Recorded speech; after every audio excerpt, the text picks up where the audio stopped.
موالية لأهل البيت، وكل هاي المنطقة كانت محصورة يعني هاي في المناطق البعيدة، الآن اجت لكل هاي المناطق، وكأنما انتقام محل علينا شو نسوي نحن. فهذا الشعور ادانا حيل، لأن الموالين لأهل البيت سلام الله عليهم مكرمين من قبل الله سبحانه وتعالى. وإلا احنا ليش نقيم المجالس هاي؟ كما يقول صاحب الزمان: اللهم إنا نسألك كرامة الدنيا وكرامة الآخرة.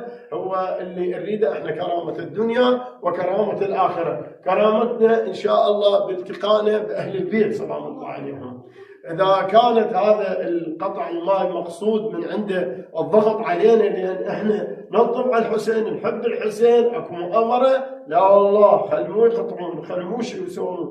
هاي الكلمة لا يمكن أن تسقط من ألسنتنا أو من قلوبنا. فعلا لما يقول الشاعر: لو قطعوا أيدينا والرجلين نأتيك زحفا سيدي يا حسين.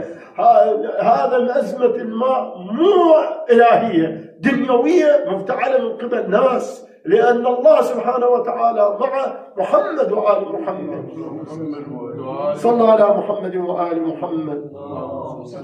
الله يوفقكم جميعا.